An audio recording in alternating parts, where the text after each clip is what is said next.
vamos a examinar esas teorías incompletas que algunos propusieron y que aún, ¿no? Aún algunos hoy en día defienden. Y la primera de estas teorías incompletas acerca de la expiación es la teoría del rescate, así llamada, teoría del rescate.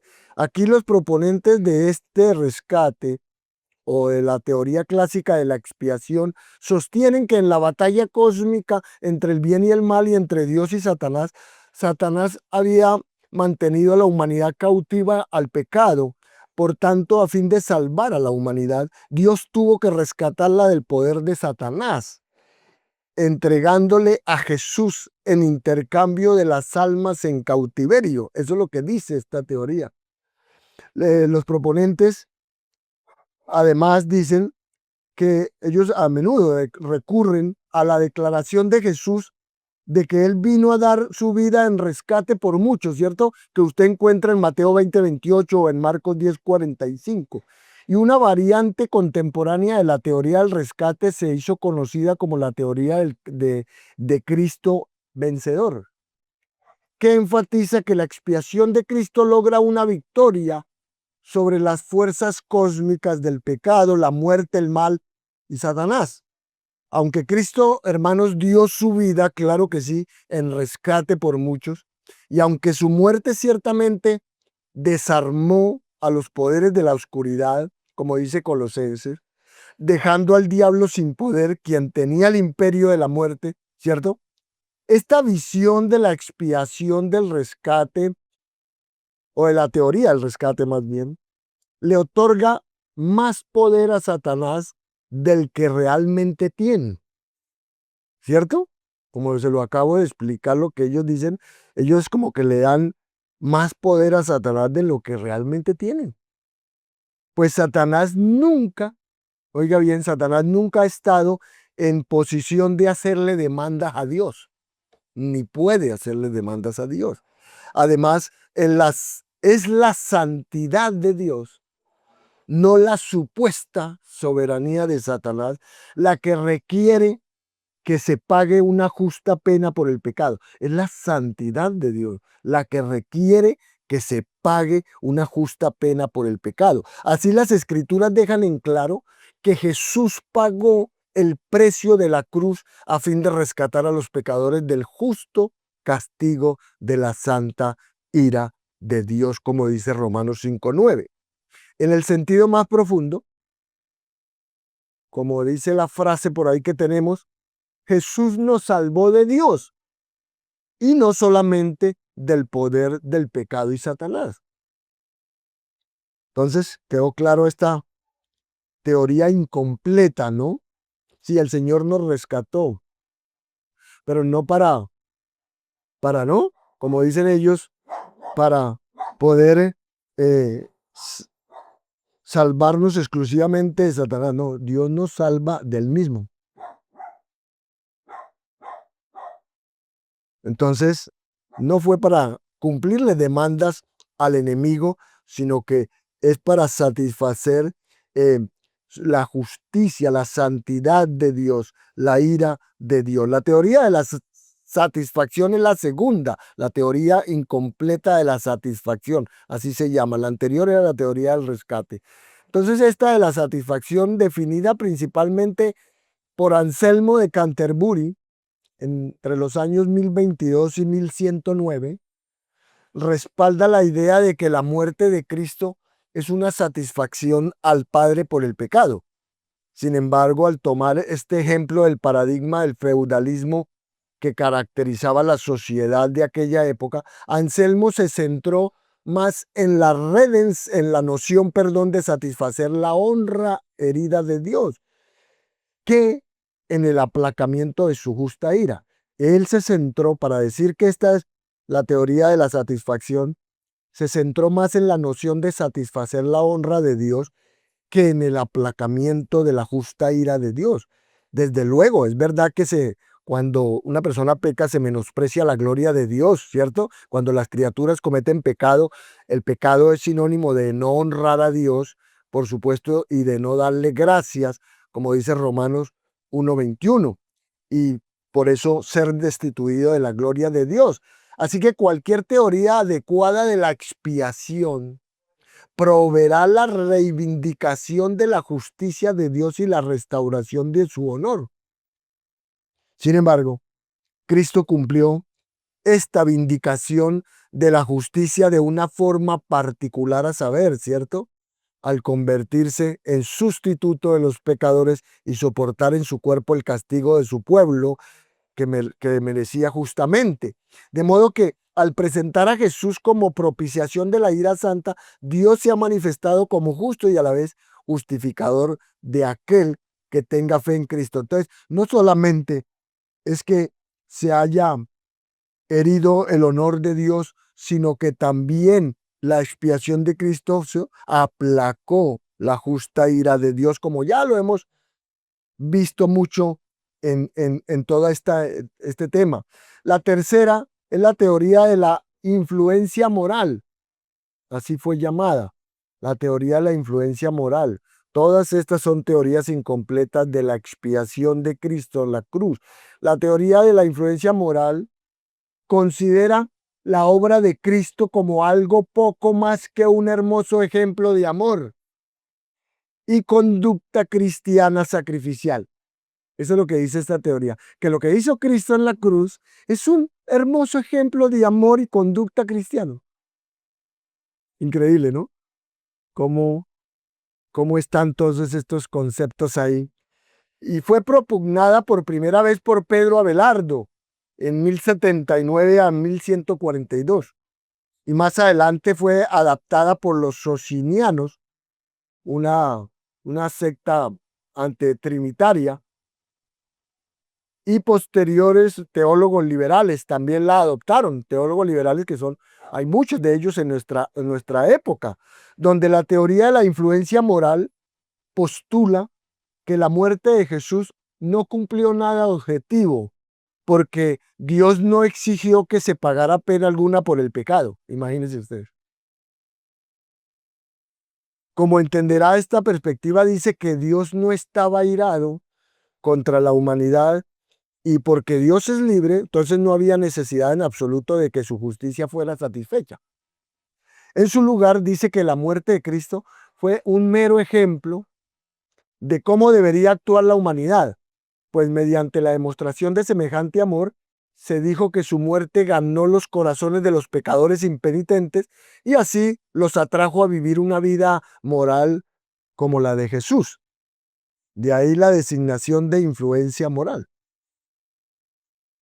Además, los partidarios de este concepto también han recalcado que la cruz fue la forma en que Dios se identificó compasivamente con sus criaturas porque compartió su sufrimiento.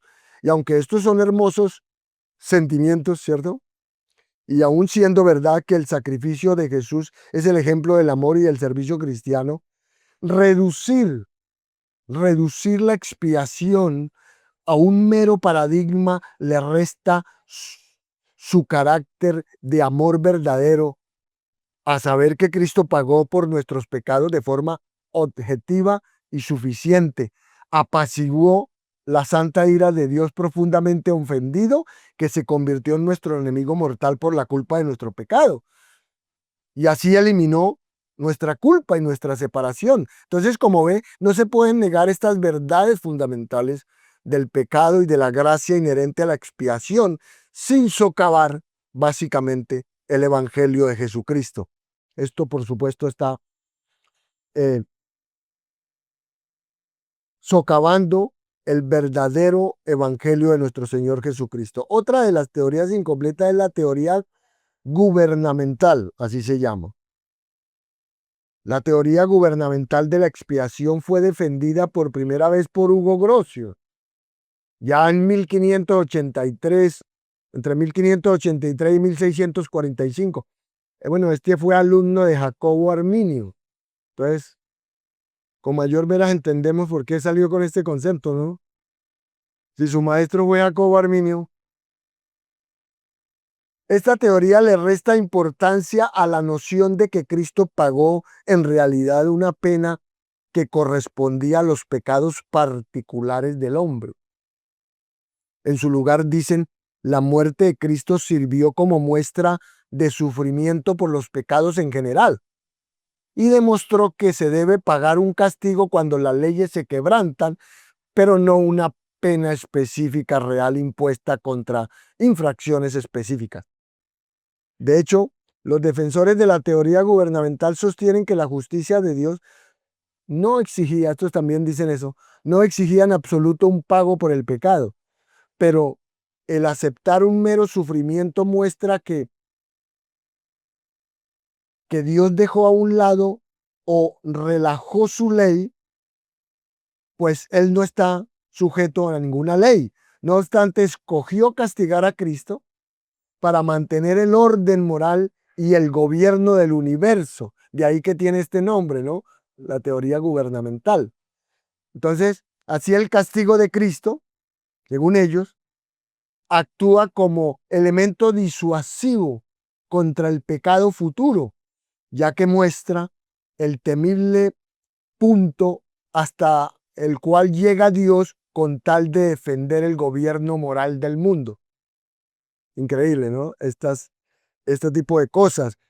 Entonces, esto es para que usted tenga una idea de si en algún momento le llegan personas a hablarle de la expiación de Cristo encerrados en este tipo de conceptos, eso es totalmente incompleto y por supuesto falso, ¿no? No hay verdad a medias, la verdad es completa, absoluta, como la vimos en días pasados y que la hemos explicado acá y que lo volveremos a recordar. Entonces, como ve, este otro ejemplo de captar una parte nomás de la imagen de la expiación de nuestro Señor y no reflexionar en toda la amplitud del testimonio bíblico, entonces no presenta un concepto verdaderamente bíblico de la expiación, ya que Cristo pagó de hecho la pena por los pecados específicos.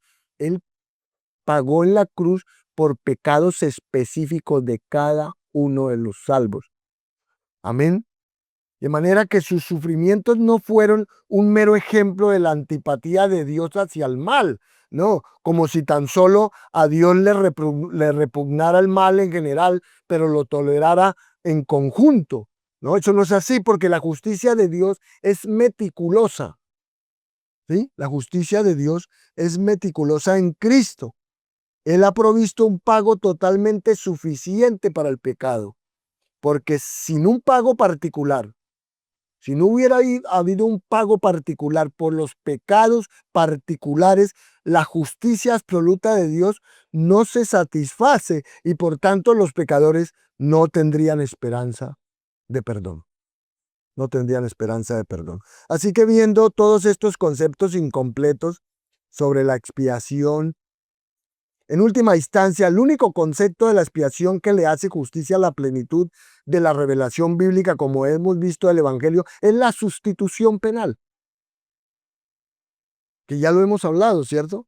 Sustitución penal. A pesar de que cada uno de los conceptos, estos que vimos, contiene alguna verdad, alguna partecita de la verdad, ¿cierto? Dice alguna cosita por ahí. Y que es justo afirmar que la muerte y la resurrección de Cristo derrotaron la muerte y rescataron a los pecadores. Sin embargo, debemos calificar que ese rescate se le pagó a Dios y no a Satanás. También es correcto afirmar que la muerte de Cristo satisfizo la honra herida de Dios, pero debemos apresurarnos a añadir que también satisfizo su justa ira y su justicia mediante la provisión de un pago suficiente por el pecado. ¿Sí ve? Además, la cruz es ciertamente un maravilloso ejemplo moral de conducta cristiana, pero nos quedamos tristemente cortos si no reconocemos que es muchísimo más que esto, ¿cierto? Finalmente, la expiación fue desde luego un ejemplo del gobierno moral de Dios sobre el universo, aunque fue más específico de lo que Grocio y los demás expresaron. Entonces, si no tenemos el concepto, hermanos, de la sustitución penal para afianzar todas estas imágenes de la expiación, no le hacemos justicia, no, a la totalidad de la revelación bíblica de Jesús como portador del pecado y sustituto propiciador de la ira en nombre de los pecadores. Pues en su muerte el Señor Jesucristo pagó la pena que todos nuestros pecados merecían mediante el sufrimiento vicario como sustituto nuestro. Por tanto, la justa ira que nuestros pecados provocaron en Dios se ejerció plenamente sobre el siervo sufriente cuando el Padre cargó en él el pecado de todos nosotros, como dice Isaías 53, ¿cierto? Entonces el Salvador nuestro, el Cordero Pascual, quien no conocía pecado, fue hecho pecado por nosotros y por tanto se convirtió en maldición. Apaciguó así la ira del Padre contra nuestro pecado. Así que por este sacrificio suficiente y la provisión de la justicia de Cristo considerada nuestra, es que nuestros pecados pueden ser justamente perdonados, como dice Romanos 3, 25, 26. Y nosotros ser reconciliados con Dios. Así que esto es fundamentalmente de lo que trata la cruz de Cristo. No es una mera demostración del amor de Dios ni un ejemplo de ética cristiana, no. Aunque también es ambas cosas, ¿cierto? Pero no es solamente eso, no. Eso es algo muy pequeñito. Eso es algo muy insignificante para reducir lo que Cristo hizo por nosotros. En el fondo, la relevancia de la cruz es que el Hijo de Dios, inocente y justo, cargó con los pecados de su pueblo, fue aplastado bajo la justa ira del Padre y soportó el castigo en su lugar, quitando así su pecado.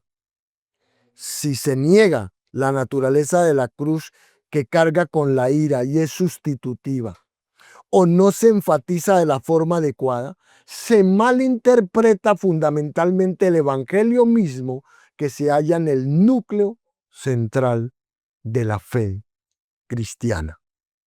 Ahora le invito a que veamos la suficiencia perfecta de la expiación.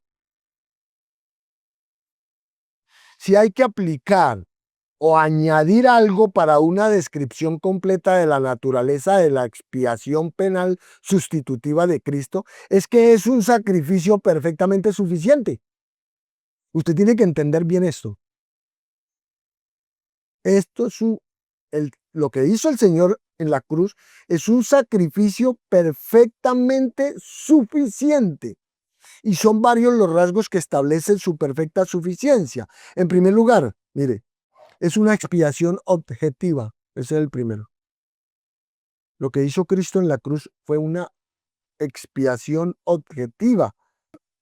Aquellos que se han aferrado a la suficiencia de la expiación siempre han tenido que defender la sana doctrina contra los ataques de la falsa enseñanza. Siempre han estado por todas partes. A lo largo de la historia de la iglesia, el espíritu de la época siempre ha llevado a los hombres a autoexaltarse con arrogancia hasta la posición de ser su propio cosalvador. ¿Se ha escuchado eso? En muchas partes. Eso es lo que vemos en ese tipo de evangelio de Jacobo Arminio. El hombre es un cosalvador, ¿cierto? Cosalvador. Así, el engaño natural del pecaminoso corazón humano consiste en que el hombre mismo ha retenido suficiente bondad para al menos colaborar con la obra salvadora del Señor Jesucristo. Eso es lo que piensan las personas en algunas partes, en algunos lugares llamados iglesia, y eso es lo que proclaman. ¡Qué mentira tan grande! Dicen que los pecadores pueden y deben asociarse con el Salvador para efectuar su propia expiación. Y de ahí es que fluyen las corrientes contaminadas de toda falsa religión, según la cual el hombre le añade a la obra de Cristo su propia actuación religiosa. para asegurar su salvación. La teología liberal no solo ha abrazado semejante idolatría, sino que la ha canonizado como uno de los pocos dogmas sobre los que se apoyan, pues dice que el hombre es básicamente bueno. ¿Sí lo escucha por ahí? ¿Harto? Sí. Y el hombre es básicamente bueno y para ser aceptado ante Dios solo necesita responder a la influencia moral de la muerte de Cristo e imitar su ejemplo de autosacrificio. De esta forma se argumenta, aunque nunca tan explícitamente, que Dios se agradará de nosotros y no considerará nuestros pecados en contra de nosotros. Imagínense. Sin embargo, el Señor Jesús posee plenamente la naturaleza misma de Dios, ¿cierto? El Señor Jesucristo posee la naturaleza misma de Dios, quien afirmó que, dijo esto en Isaías 43:11, yo Jehová, y fuera de mí no hay quien salve. No hay fuera de Dios quien salve. Él no dice es que yo necesito del hombre para poderlos salvar. Yo necesito que me colaboren. Y yo Jehová, este es mi nombre, y a otro no daré mi gloria, ni mi alabanza escultura. Así el nombre de nuestro Señor es celoso, ¿cierto? Como dice en Éxodo, y no compartirá con otros la gloria que se le debe a Él como único Salvador del hombre. Por tanto, la expiación que Él efectuó es objetiva, es una obra realizada de manera independiente y aparte de aquellos que acabarán participando de sus beneficios. Amén. De manera que ninguna obra, ninguna respuesta a la gracia de Dios añade a esta razón de nuestra salvación ni la activa. Nada.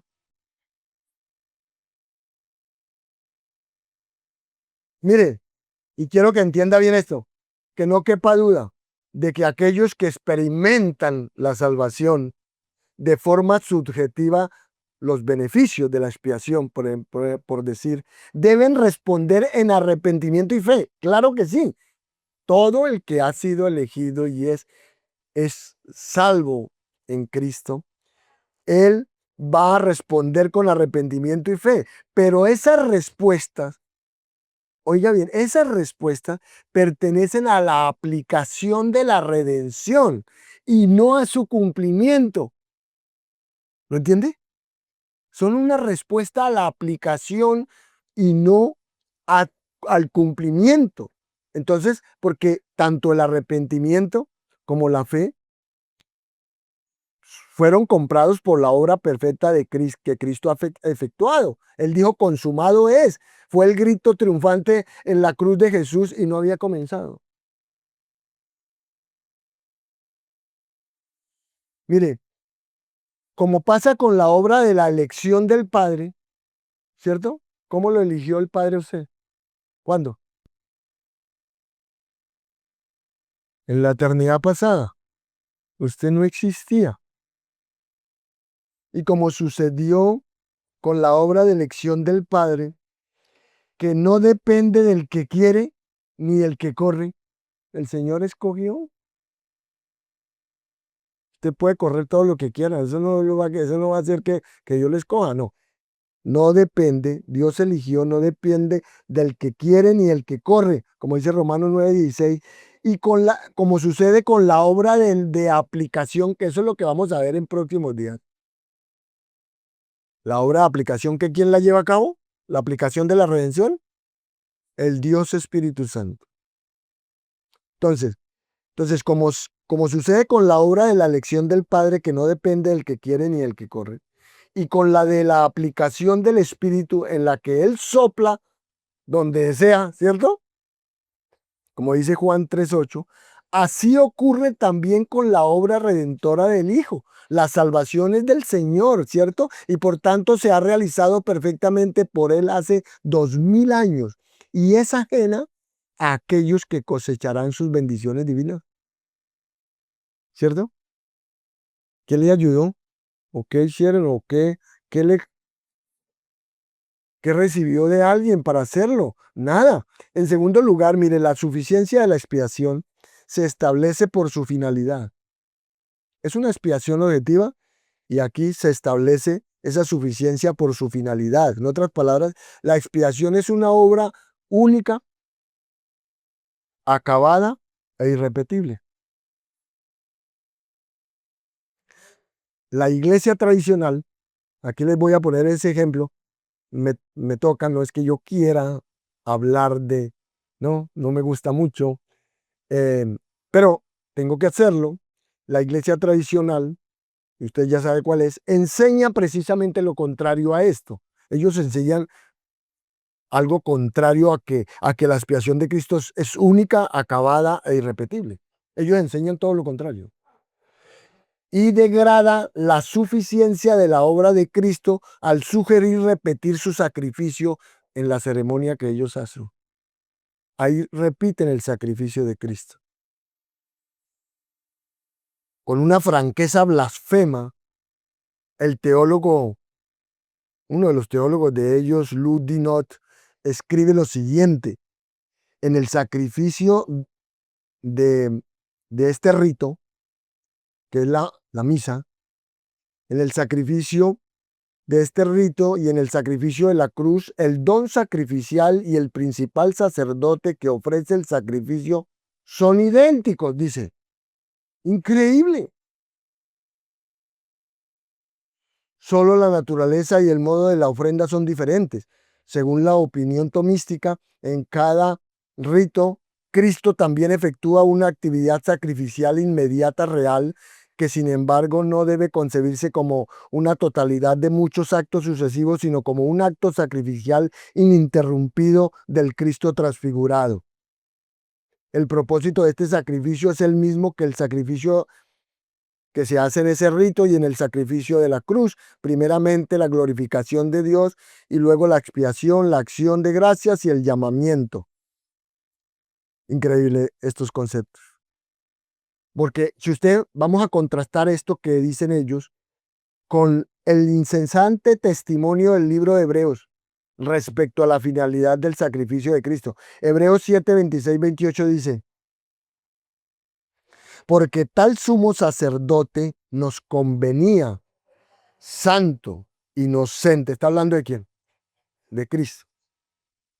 Santo, inocente, sin mancha, apartado de los pecadores y hecho más sublime que los cielos, que no tiene necesidad cada día como aquellos sumos sacerdotes de ofrecer primero sacrificios por sus propios pecados y luego por los del pueblo, porque esto lo hizo una vez para siempre, ofreciéndose a sí mismo, porque la ley constituye sumos sacerdotes a débiles hombres, pero la palabra del juramento posterior a la ley constituye, ¿cierto?, al Hijo hecho perfecto para siempre. Hebreos 9, 11, 12 dice: pero estando ya presente Cristo, sumo sacerdote de los bienes venideros, por el más amplio y más perfecto tabernáculo, no hecho de manos, es decir, no de esta creación, y no por sangre de machos cabríos ni de becerros, sino por su propia sangre, entró una vez para siempre en el lugar santísimo, habiendo obtenido eterna redención. Ahora vea Hebreos 9, 25 al 28. No para ofrecerse muchas veces, como entra el sumo sacerdote en el lugar santísimo cada año con sangre ajena. De otra manera, le hubiera sido necesario padecer muchas veces desde el principio del mundo. Pero ahora, en la consumación de los siglos, se presentó una vez para siempre por el sacrificio de sí mismo para quitar de en medio el pecado. Y de la manera que está establecido para los hombres que mueran una sola vez, y después de esto el juicio, así también Cristo fue ofrecido una sola vez para llevar los pecados de muchos y aparecerá por segunda vez sin relación con el pecado para salvar a los que esperan. Veamos uno más, Hebreos 10, 10 al 14. En esa voluntad somos santificados mediante la ofrenda del cuerpo de Jesucristo, hecha una vez para siempre. Y ciertamente todo sacerdote está día tras día ministrando y ofreciendo muchas veces los mismos sacrificios que nunca pueden quitar los pecados. Pero Cristo, habiendo ofrecido una vez para siempre un solo sacrificio por los pecados, se ha sentado a la diestra de Dios de ahí en adelante, esperando hasta que sus enemigos sean puestos por estrado de sus pies, porque con una sola ofrenda hizo perfectos para siempre a los santificados. Increíble, maravilloso. Maravillosa explicación. ¿Qué hacen con todo esto estas personas que dicen eso, que se atreven a decir eso, que hacen eso cada vez que se reúnen? Increíble, terrible.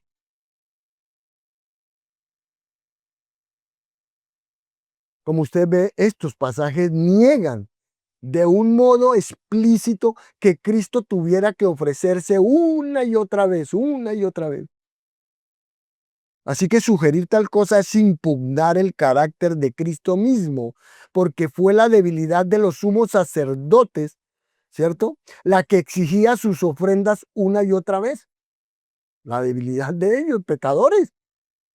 Sin embargo, en nuestro sumo sacerdote, que es Jesucristo, no hay semejante debilidad.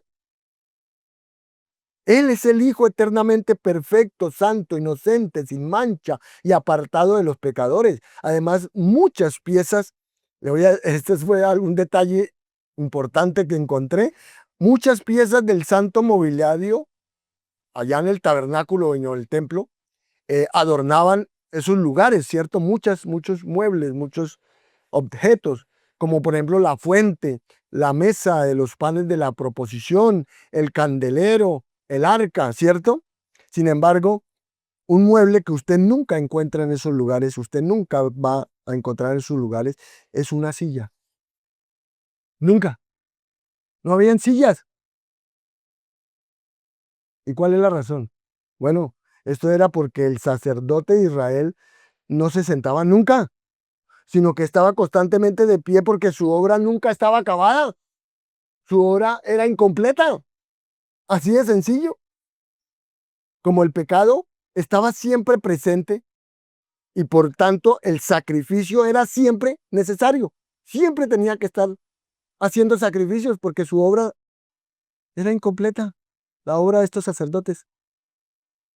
Pero por diferente en el nuevo pacto, por diferente que es el nuevo pacto del antiguo, nuestro gran sumo sacerdote, nuestro Señor Jesucristo, también es distinto de los sacerdotes de Israel, porque Cristo entró en el tabernáculo perfecto, no hecho con manos, ofreció un único sacrificio y se sentó. ¿Y por qué? A ver, ya lo sabe, ¿cierto? Porque su ofrenda no era como la de ellos. Él no presentó la sangre de toros y machos cabríos, no, que nunca podían quitar los pecados, ni pueden quitar los pecados, sino que Él se presentó y presentó su propia sangre preciosa, mediante la cual aseguró una redención eterna para nosotros. Y puesto que el Hijo de Dios es intrínsecamente digno, su sacrificio fue mejor, de tal naturaleza que perfecciona para siempre a aquellos por quienes fue ofrecido. Entonces aquí preguntamos, ¿se pueden violentar estos textos de Hebreos hasta el punto de sugerir que el sacrificio de Cristo tiene que repetirse, como ellos lo hacen? Están repitiendo el sacrificio de Cristo en todo momento. Qué triste, ¿verdad? Eso es una doctrina perversa. Es una doctrina tan perversa que drena la cruz de su poder salvador mismo, porque donde hay remisión de estos, de los pecados, no hay más ofrenda por el pecado, dice la palabra de Dios. No hay más ofrenda por el pecado. Ya lo hizo todo el Señor Jesucristo. Él lo hizo con su sacrificio. Entonces, si quedara una ofrenda por presentar, ¿cierto? Si quedara una ofrenda por hacer, entonces no habría habido perdón de pecados. No habría habido perdón de pecados. Finalmente, la suficiencia de la expiación se establece en su eficacia. Es decir, al morir en la cruz, Cristo ha salvado realmente a su pueblo. Es eficaz, no como dicen los arminianos, no potencial. Es potencial, porque si usted acepta, usted la hace eficaz. Si no, si la rechaza, entonces no sirve para nada la obra de Cristo. Increíble. Yo amo a mis hermanos arminianos, pero no comparto de ninguna manera sus conceptos, ¿cierto? Entonces, nuestro Señor al morir, Cristo, ha salvado realmente a su pueblo. Él no vino a realizar una salvación hipotética.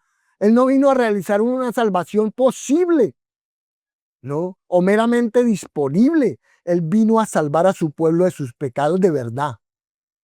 Como dice Mateo 1:21. Él no vino a hacer que los hombres fueran redimibles, sino a redimirlos.